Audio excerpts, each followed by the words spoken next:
TVK ಪಕ್ಷದ ನಾಯಕ ವಿಜಯ್ ದಳಪತಿ ತಮಿಳುನಾಡಿನ ವಿಧಾನಸಭೆಯ ಚುನಾವಣೆಯಲ್ಲಿ ಭರ್ಜರಿ ಪೈಪೋಟಿ ನೀಡುತ್ತಿದ್ದಾರೆ. ಈಗ ತಮಿಳುನಾಡಿನಲ್ಲಿ ಟಿವಿಕೆ 100ಕ್ಕೂ ಹೆಚ್ಚು ಸ್ಥಾನಗಳಲ್ಲಿ ಮುನ್ನಡೆಯಲ್ಲಿದೆ. ಹಾಗಾದ್ರೆ ವಿಜಯ್ ವಿಧಾನಸಭೆಯ ಚುನಾವಣೆಯಲ್ಲಿ ಈ ಮುನ್ನಡೆಯನ್ನ ಕಾಯ್ದುಕೊಳ್ಳಲು ಕಾರಣಗಳು ಏನು ಎನ್ನುವುದನ್ನು ನೋಡುವುದಾದ್ರೆ, ಕಾರಣ ನಂಬರ್ 1, ವಿಜಯ್ ಅವರಿಗೆ ತಮಿಳುನಾಡಿನಲ್ಲಿ ಅಗಾಧವಾದ ಯುವ ಅಭಿಮಾನಿ ಬಳಗವಿದೆ.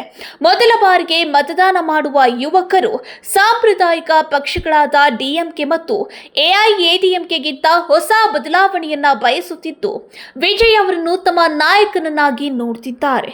ಕಾರಣ ನಂಬರ್ 2, ದಶಕಗಳಿಂದ ತಮಿಳುನಾಡು ಕೇವಲ 2 ಪ್ರಮುಖ ದ್ರಾವಿಡ ಪಕ್ಷಗಳ ನಡುವೆ ಹಂಚಿ ಹೋಗಿದ್ದೆ. ಈಗ ಜನರು 3ನೇ ಬಲಿಷ್ಠ ಆಯ್ಕೆಯನ್ನ ಹುಡುಕ್ತಿದ್ದಾರೆ. ವಿಜಯ್ ಅವರ ಜಾತಿ ಮತ್ತು ಧರ್ಮ ಮುಕ್ತ ರಾಜಕಾರಣದ ಘೋಷಣೆ ಜನರನ್ನ ಸೆಳೆಯುತ್ತಿದೆ. ಕಾರಣ ನಂಬರ್ 3, ರಾಜಕೀಯಕ್ಕೆ ಬರುವ ಮೊದಲೇ ತಮ್ಮ ವಿಜಯ್ ಮಕ್ಕಳ್ ಇಯಕ್ಕಂ ಮೂಲಕ ಶಿಕ್ಷಣ, ಆರೋಗ್ಯ ಮತ್ತು ಸಂಕಷ್ಟದ ಸಮಯದಲ್ಲಿ ವಿಜಯ್ ಅಭಿಮಾನಿಗಳು ಮಾಡಿದ ಜನಸೇವೆಯು ಅವರಿಗೆ ತಳಮಟ್ಟದಲ್ಲಿ ಭದ್ರವಾದ ಅಡಿಪಾಯ ಹಾಕಿಕೊಟ್ಟಿದೆ. ಕಾರಣ ನಂಬರ್ 4, ಕರೂರು ಕಾಲ್ತುಳಿತದಂತಹ ದುರಂತ ನಡೆದಾಗ ವಿಜಯ್ ಅವರು ಸಂತ್ರಸ್ತ ಕುಟುಂಬಗಳಿಗೆ ನೀಡಿದ ಆರ್ಥಿಕ ನೆರವು, ಮಾಸಿಕ 5,000 ರೂಪಾಯಿ ಸಹಾಯಧನ ನೀಡಿದ್ದಾರೆ ಮತ್ತು ವೈಯಕ್ತಿಕವಾಗಿ ಅವರನ್ನ ಭೇಟಿ ಮಾಡಿದ್ದು ಅವರ ಬಗ್ಗೆ ಮಾನವೀಯತೆ ಉಳ್ಳ ನಾಯಕ ಎಂಬ ಭಾವನೆ ಮೂಡಲು ಕಾರಣವಾಯಿತು.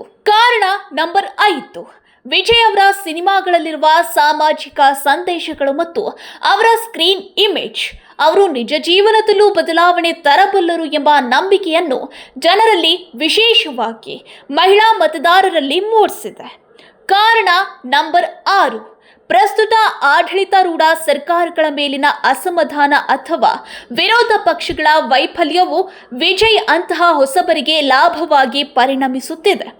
ಕಾರಣ ನಂಬರ್ 7, ಟಿವಿಕೆ ಪಕ್ಷವು ಕೇವಲ ಮೇಲ್ಮಟ್ಟದಲ್ಲಿಲ್ಲದೆ ಪ್ರತಿ ವಾರ್ಡ್ ಮತ್ತು ಗ್ರಾಮ ಮಟ್ಟದಲ್ಲಿ ವಾರ್ಡ್ ಕಾರ್ಯದರ್ಶಿಗಳಂತಹ ಹುದ್ದೆಗಳನ್ನು ಸೃಷ್ಟಿಸಿ ಸಂಘಟನೆಯನ್ನು ಬಲಪಡಿಸಿದೆ.